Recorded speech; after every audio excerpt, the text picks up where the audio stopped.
Vamos a empezar ya un poco con lo que son los temas más específicos de rehabilitación. Yo creo que la primera ponencia de Ignasi ha sido exactamente lo que queríamos, una ponencia, yo creo, inspiradora y a la vez realista de lo que nos queda por venir.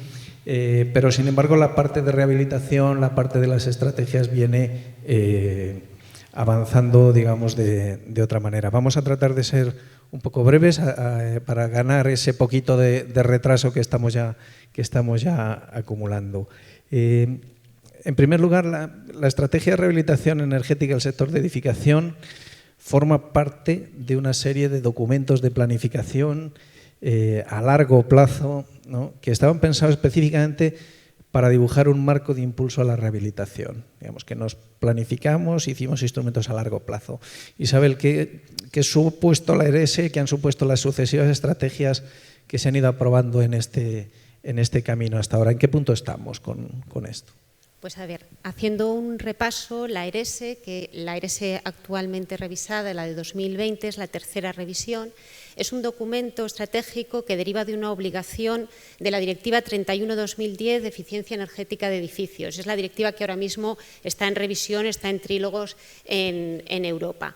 Entonces, esta directiva creó la obligación de elaborar un documento estratégico a nivel de país que planificase la rehabilitación del sector de la edificación para alcanzar unas previsiones de reducción de emisiones y de mejora de la eficiencia energética en general en el conjunto del país.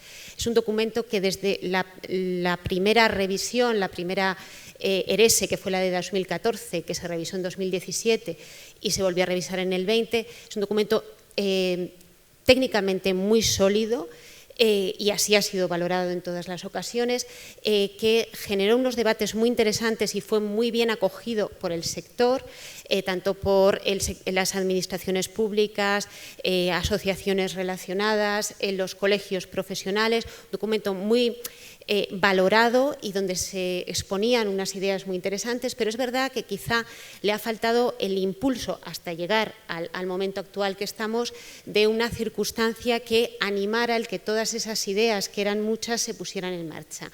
Creo que las circunstancias sobrevenidas por la crisis del COVID, incluso por la crisis derivada de los problemas de combustible, por la crisis ucraniana, y que ha derivado en la aprobación del Plan de Recuperación, Transformación y Resiliencia, pues ha sido un impulso muy importante para que parte de las iniciativas que llevaban años recogidas en los sucesivos ERESES y muy desarrolladas y debatidas por el sector se hayan puesto en marcha de una manera pues que quizá sin esta circunstancia disruptiva no se hubiera dado. Claro, esto es una cuestión en la que siempre hemos un poco debatido, Alicia.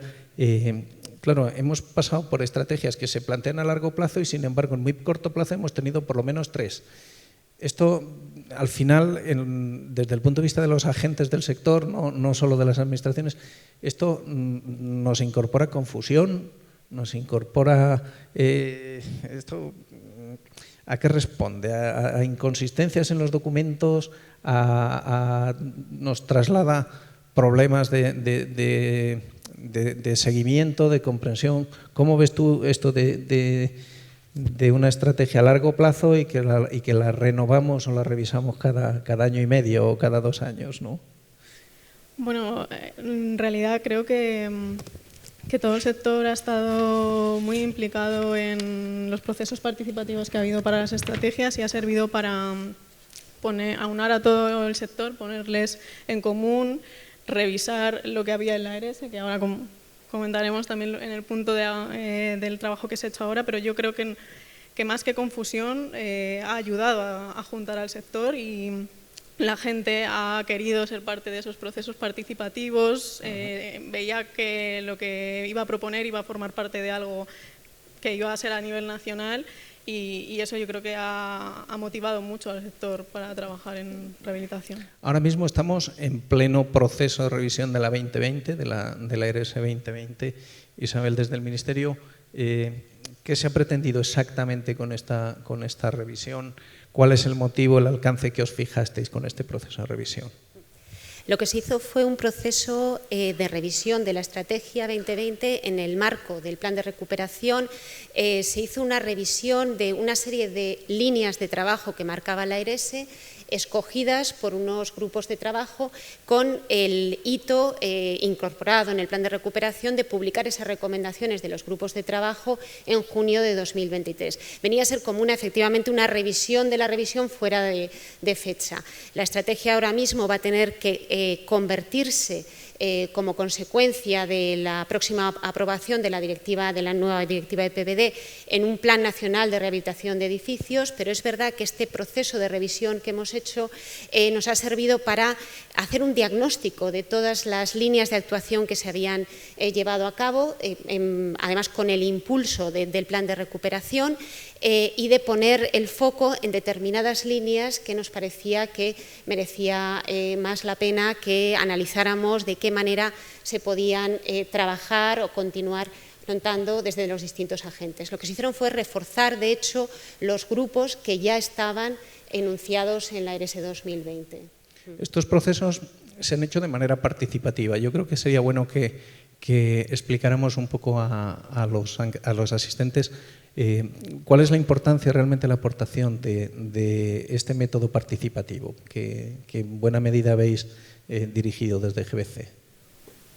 Bueno, se han activado 4 grupos de trabajo, uno interministerial, otro con comunidades autónomas, otro con entidades locales y un cuarto grupo con agentes de todo el sector. Y ha sido un proceso como de reunirnos de nuevo, convocando a una gran parte del sector, sobre todo representantes de asociaciones, expertos, pues en el caso de comunidades autónomas y entidades locales, pues representantes de las administraciones públicas.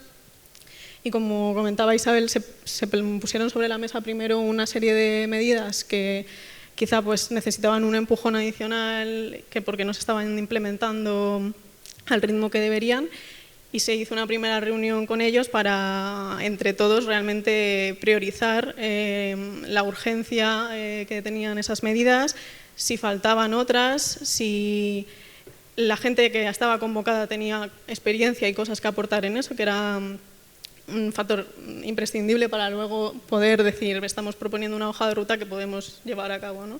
Entonces se hizo esa primera convocatoria y luego se sucedieron una serie de encuentros donde se trabajó en las medidas. A grandes rasgos, ¿quiénes fueron los principales agentes que participaron en estos grupos de agentes del sector? Luego hablaremos de la participación de entidades locales, comunidades autónomas.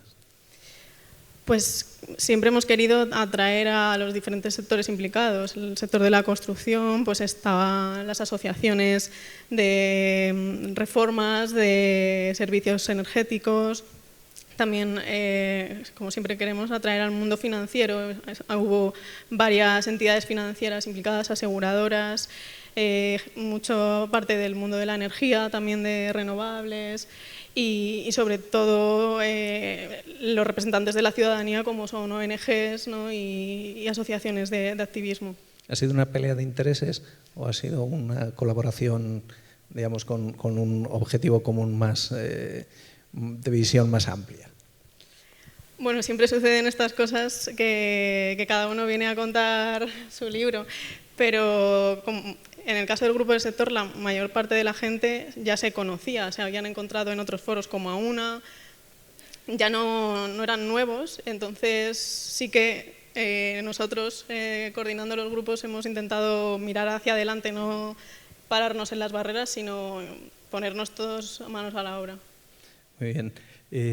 Isabel, la AERESE es un documento extraordinariamente complejo, afecta a muchísimas direcciones, afecta también, entre otras cosas, al ámbito competencial. Eso hace que se añadan elementos de complejidad grandes en cuanto a la revisión, ¿no?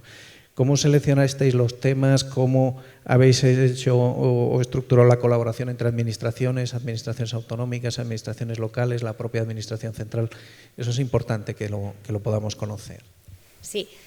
Vamos a ver, en el proceso de los grupos, el Ministerio gestionó el grupo interministerial, en que había representantes de diferentes ministerios, y el grupo de las comunidades autónomas, donde estaban representadas todas las direcciones generales de vivienda con competencias en rehabilitación de vivienda, en algunas ocasiones varias direcciones generales por las distintas estructuras de las comunidades, de las administraciones autonómicas. En el caso de las entidades locales fueron unos grupos gestionados por eficacia por GBC. Efectivamente, aunque las competencias en rehabilitación están muy distribuidas entre la Administración General del Estado, que marca unas normas mínimas para la edificación o que elabora estos documentos estratégicos, y las comunidades autónomas, que son quienes realmente tienen la parte fuerte del control del estado de la edificación, la realidad es que el grupo interministerial y el grupo de las comunidades autónomas mostró unos problemas y unas inquietudes muy similares, también por el momento en que nos encontrábamos. Ambos grupos acabaron tratando sobre temas muy similares, que eran la necesidad de armonizar los datos que se tenían sobre el parque inmobiliario, sobre las ayudas. El hecho de que todo el mundo estuviera diseñando ayudas simultáneamente hacía que todos necesitasen conocer cuáles eran aquellos indicadores más interesantes para poder diseñar las ayudas, poder reportar esa información, y se planteaban problemas muy similares a la hora de ejecutar estas ayudas. También por parte de todos los agentes, digamos, de las administraciones, puso de manifiesto la importancia de determinados documentos que han sido un poco elaborados o planificados a nivel estatal, como pueda ser el IEE, que es un heredero de la Inspección Técnica de Edificios, de la ITE, y que ahora, por ejemplo, tiene un sucesor, una especie de sucesor en el libro del edificio existente, que también ha sido planificado desde el Real Decreto 853 del 21, pero que, sin embargo, su ejecución diaria pertenece a las comunidades autónomas, y son las comunidades autónomas las que nos han reportado los problemas que se puedan tener reales de gestión de este documento, que por otro lado es un documento importantísimo para poder controlar el estado del parque existente. El estado del parque existente es el elemento fundamental de toda la estrategia y de todo el plan a futuro. Yo me lío un poco entre lo que fue la estrategia de rehabilitación a largo plazo para el sector de edificación, luego el PNIEC, después llegaron los fondos que parece Next Generation, el plan de recuperación. Parece que todo esto se llevó por delante el anterior documento. Acláranos un poco, porque si yo me lío, pienso que buena parte de los que nos escuchan no saben exactamente si la vigencia de cada documento, cómo se encajan, cómo haznos un pequeño mapa que nos ordene un poco la cabeza a todos. En realidad, el plan de recuperación no se llevó por delante la ARES. Yo pienso que la ARES sirvió como una guía muy importante para el desarrollo de gran parte de las ayudas que se han ejecutado en el plan de recuperación, desde las modificaciones legislativas para, por ejemplo, aportar más capacidad a las comunidades de propietarios, más capacidad jurídica a las comunidades de propietarios para asumir la financiación, desde el diseño de las desgravaciones fiscales que se han realizado asociadas a la rehabilitación, o incluso los propios programas de ayuda. Sin las líneas de acción definidas por la ARES en los años anteriores y compartidas por todo el sector, pienso que el diseño del plan de recuperación y de la cantidad del movilizado de dinero que ha tenido el plan de recuperación hubiera sido muchísimo más costoso para todas las administraciones. Es cierto que no era una circunstancia prevista, el COVID nos llegó por sorpresa y las reorganizaciones que hubo que hacer no estaban previstas, pero es verdad que la estrategia sí sirvió como estrategia, era una estrategia 3 veces revisada, muy bien valorada y que ha servido de guía.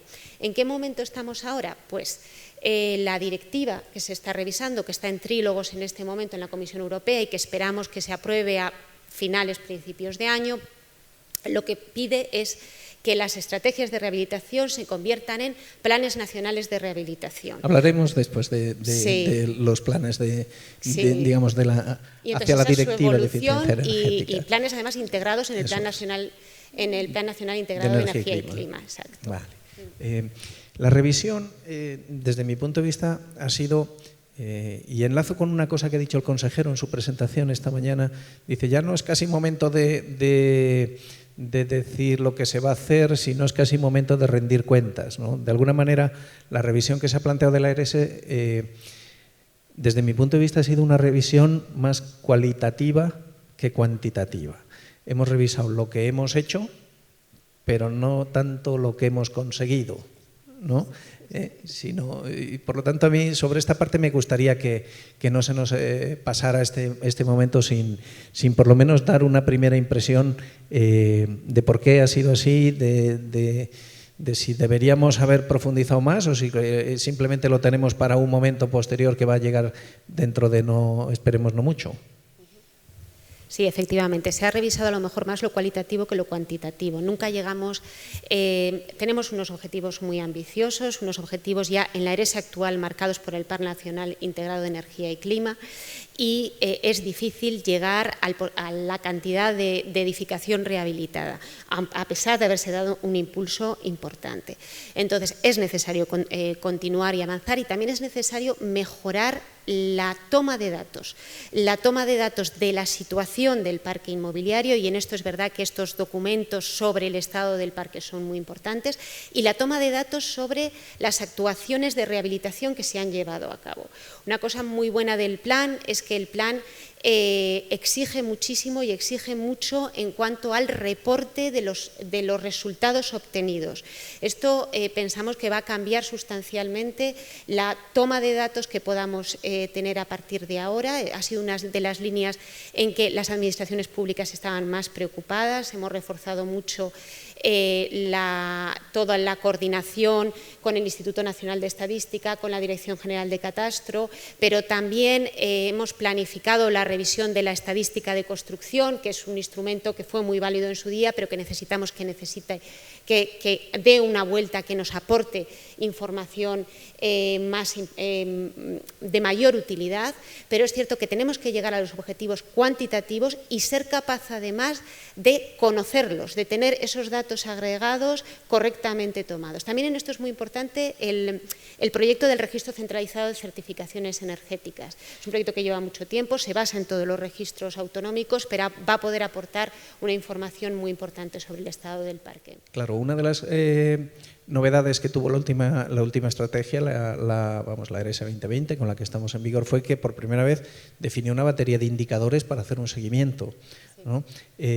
Hay otros indicadores que se han desarrollado sobre el proceso de rehabilitación desde agentes, digamos, de la sociedad civil o desde otro tipo de agentes. ¿Qué podéis aportar desde el grupo de trabajo de agentes del sector a las administraciones públicas de cara a facilitar o a clarificar un poco todo este marco de indicadores, todas estas herramientas de elaboración o de seguimiento de datos, etcétera, etcétera? ¿Cómo lo ves tú todo esto, Alicia? ¿Cómo habéis trabajado eso? ¿Qué podéis aportar desde ahí?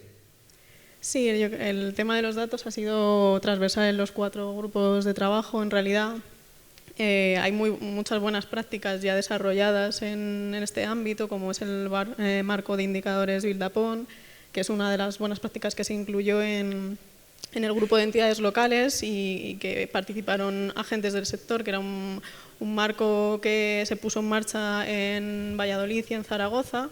Entonces, sí que tiene mucho que aportar el grupo de agentes del sector en estas cuestiones propiamente de herramientas, incluso de apoyo técnico en aquellas cuestiones porque el marco Buildupon también la ventaja que tenía es que era a nivel europeo. Fue un proyecto que se gestó con otros 8 GBCs que estaban involucrados en ello y ya pues se tiene esa experiencia en haber puesto en marcha. Claro, no estaremos trabajando aquí un poquito de espaldas unos a otros sobre el mismo problema y no nos estamos contando o no estamos aprovechando realmente todos esos conocimientos que tenemos. Bueno, a espaldas desde luego no, estamos bastante colaborando en ese sentido.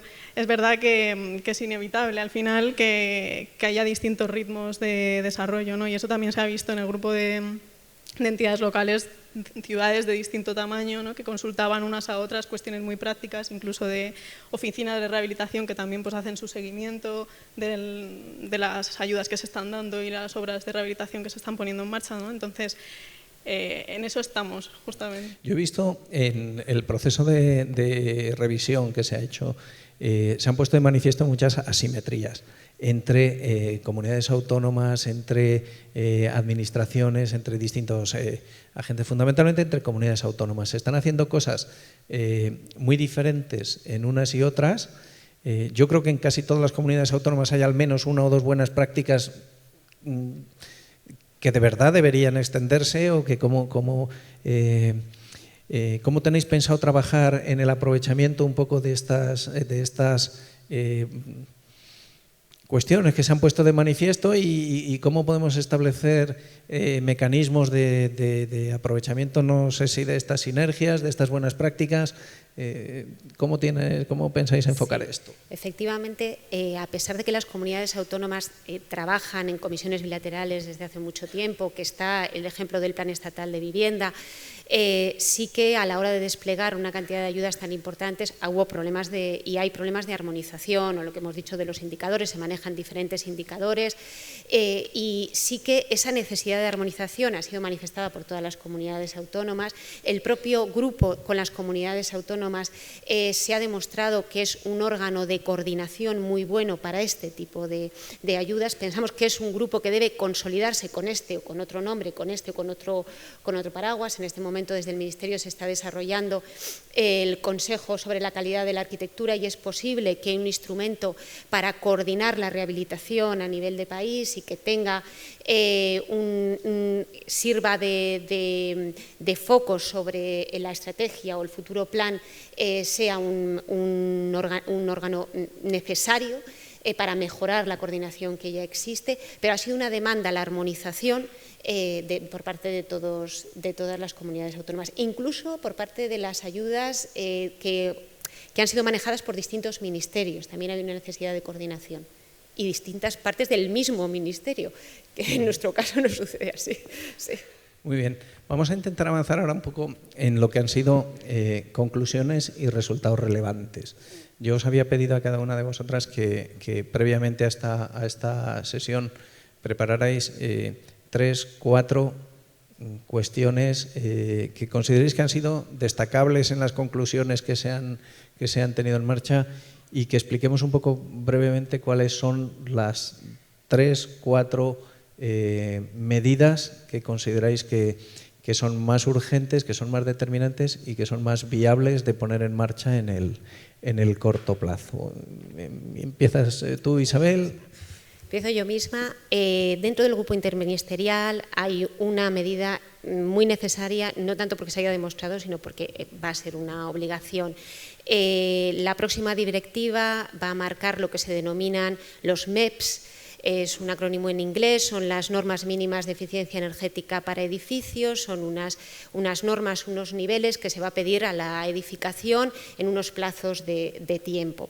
Se está planteando distintas maneras, entre las distintas versiones de la directiva que ahora mismo se están discutiendo, de aplicar sobre la edificación estas normas mínimas. Parte de los métodos son la utilización de la certificación energética, de la calificación energética.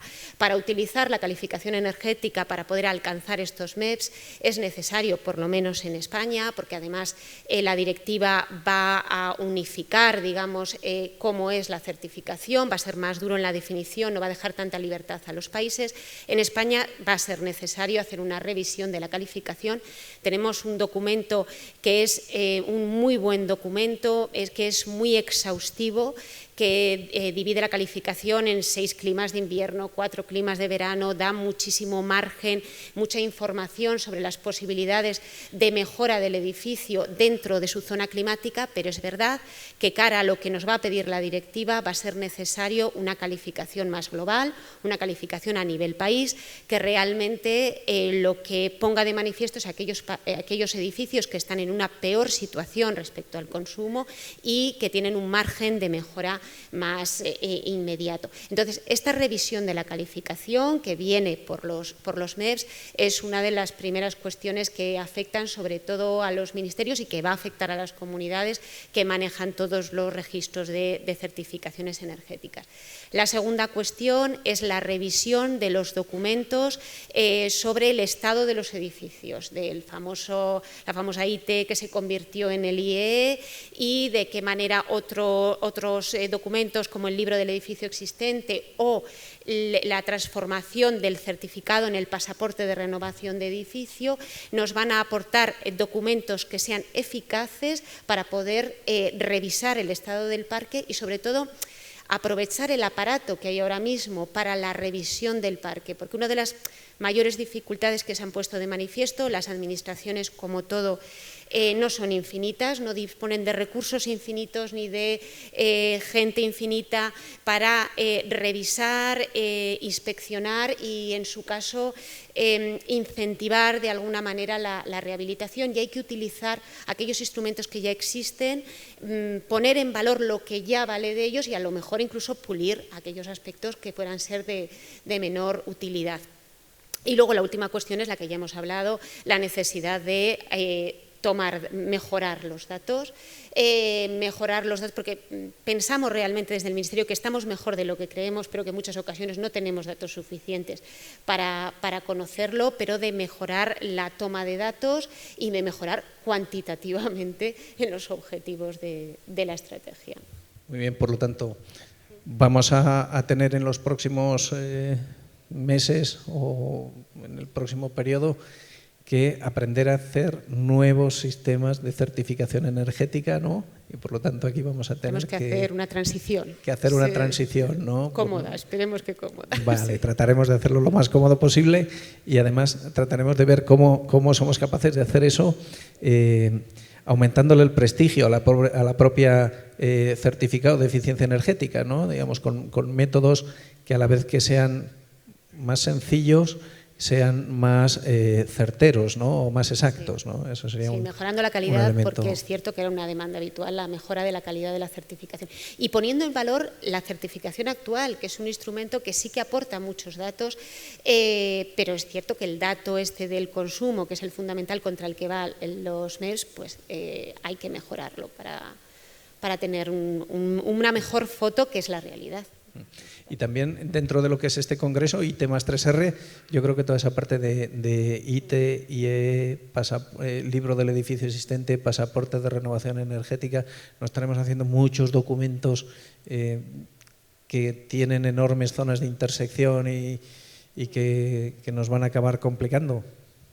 Estamos haciendo muchos documentos que tienen mucha intersección, sí. A lo mejor es verdad que hay una necesidad de armonización. Es verdad que ahí, lo que decías tú en un inicio, hay muchas administraciones con sus competencias en marcha, pero sí que es cierto que hay una necesidad de armonizar y sobre todo de que el ciudadano tenga claro cuáles son las obligaciones y cuál es la parte de esos documentos que le está aportando una información para que voluntariamente mejore su edificio. Entonces, hacer esa diferencia bien clara entre cuál es la parte obligatoria del documento y cuál es la que no, es uno de los retos que tenemos por parte de todas las administraciones. Muy bien. Alicia, 3 cuestiones que destacarías tú de las medidas que a ti te parecen importantes o que sean destacables que necesiten conocer nuestros congresistas. Bueno, justamente por completar lo que ha dicho Isabel, todos aquellos instrumentos que están incorporados en la próxima Directiva de Eficiencia Energética en Edificios, como son los MEPs, las normas mínimas de eficiencia energética, el pasaporte, tienen que venir acompañados de otras cuestiones para, como decimos, que lleguen a la ciudadanía. Entonces, una de las cosas que más se repitió también en los grupos de agentes del sector y entidades locales era, por un lado, la falta de formación del sector, que tiene que prepararse para rehabilitar muchísimas viviendas en los próximos años y falta gente. Entonces se pedía ampliar esa oferta de formación posgrado, incluso incluyendo el sector de la rehabilitación en el catálogo de especialidades de empleo público estatal, Y además acompañar todas estas cuestiones con una estrategia nacional de comunicación en la que todos estos instrumentos, que hay muchos, se pudieran comunicar de manera clara y atractiva a la ciudadanía, ¿no? Porque es verdad que, por ejemplo, las normas mínimas de eficiencia energética van a ser una exigencia y la ciudadanía no lo sabe ni está preparada, entonces es algo más urgente de lo que parece el acercar los mensajes y el lenguaje a la ciudadanía. Y por completar uno de los instrumentos dentro de la EPBD, de la directiva que está en fase de aprobación, en la medición que se va a incluir el potencial de calentamiento global, que es un indicador que mide las emisiones a lo largo del ciclo de vida de la construcción, ¿no? Y que hasta el momento pues, no se está llevando a cabo esa medición y en la medición va a suponer una futura limitación de esas emisiones embebidas, que son aproximadamente el 40%, ¿no? Y siempre nos fijamos más en la fase de uso, pues este indicador viene a ampliar ese listado de indicadores dándole peso a todo el ciclo de vida. Claro, cuando hablamos de estas cosas, los que estamos más o menos familiarizados con el tema tenemos claro el alcance de lo que significa.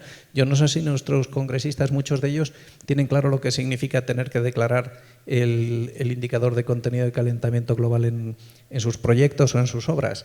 Esto estaría bien que se lo contáramos, aunque sea en telegrama. A ver, sí. La directiva prevé que se pase a declarar, yo creo que las fechas que tiene ahora mismo, es verdad que las fechas van cambiando, es que los edificios de más de 2.000 metros, edificios nuevos, a partir del 2027 y el resto de edificios nuevos a partir de 2030 declaren lo que denominan el índice potencial de calentamiento global. Es el índice de las emisiones a lo largo de todas las fases del ciclo de vida. Todas las fases, es extremadamente ambicioso. No sé si ahora mismo hay, bueno, creo que no hay ningún país directamente europeo declarando todas las fases en este momento. Entonces, esto va a obligar, primero, a incorporar una metodología oficial de cálculo, a oficializarla, y luego a incorporar aquel instrumento en el que se va a llevar a cabo la declaración del índice potencial de calentamiento global.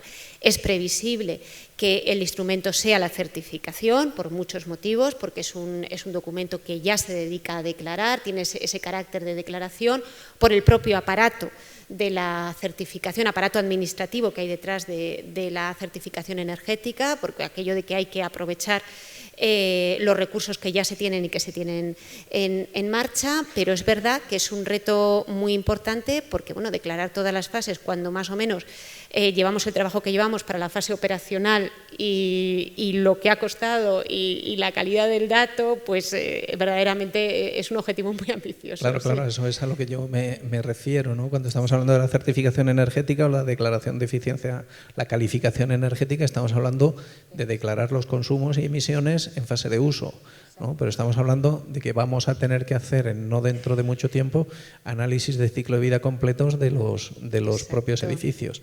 De momento declaramos. De momento declaramos, ¿no? Sí.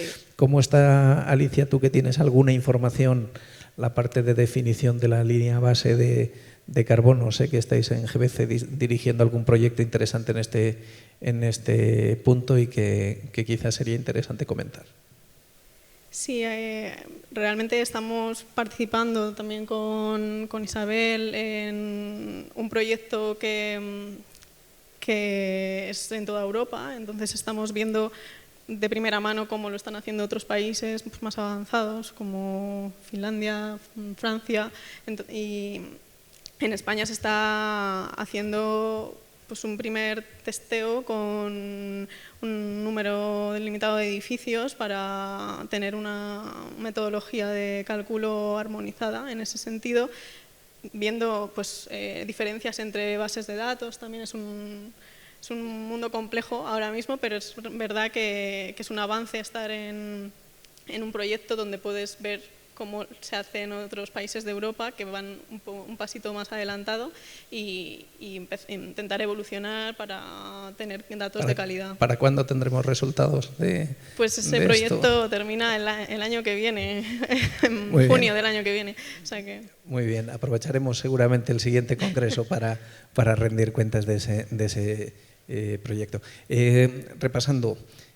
Mejoras en la certificación energética de los edificios, armonización de documentos sobre información de los edificios, mejoras en las cualificaciones profesionales y en los sistemas formativos y mejoras en lo que es los sistemas de comunicación ciudadana. Digamos que eso serían un poco las 4 líneas principales de recomendaciones que querríamos hacer destacar. Vamos a ganarle un poquito de tiempo a lo que es el Congreso y no nos vamos a alargar mucho más para recuperar ese pequeño gap que teníamos. Pero sí que yo no me resisto a una última pregunta que yo creo que a todo el mundo le interesa. Vale, para los que quieran profundizar mucho más, se ha elaborado un documento de recomendaciones que recoge todos los trabajos de revisión y todas las líneas de implementación o todas las recomendaciones para la implementación de la ERS en los próximos pasos. Ese documento lo habéis desarrollado desde GBC España, lo has coordinado tú, yo creo, particularmente con la colaboración de Isabel. ¿Dónde lo pueden descargar? ¿Cómo lo pueden tener accesible? El documento, como toda la ERS, todas las distintas versiones de la ERS es público y se puede revisar desde la página web del Ministerio. Vamos, si recuerdo ahora mismo la ruta, yendo a través de vivienda, toda la estrategia, las distintas versiones están publicadas. Están publicados incluso todos los documentos de apoyo que se elaboraron, que fueron muchos, para la estrategia 2020. Y está publicado el documento de recomendaciones que elaboró el Ministerio con la asistencia de GBC en estos 2 grupos y la asistencia para el maquetado final del documento. Es un documento muy interesante, tiene un diagnóstico de cuál es el grado de implantación de todas las líneas de la ERS 2020, como decimos, que está muy, muy influido por todo el desarrollo del Plan de Recuperación, Transformación y Resiliencia. Muy bien, pues nada más. Nos queda agradeceros a vosotras el que hayáis querido contribuir a nuestro congreso con este pequeño rato este momento de diálogo sobre la ERS. Espero que hayáis estado cómodas. Espero que a los asistentes les haya resultado más o menos interesante los contenidos de esta pequeña charla que hemos mantenido. Y nada, simplemente animaros a todos a que descarguéis estos documentos, a que los estudiéis y los leáis en detalle y por nuestra parte nada más, continuamos con el programa del Congreso.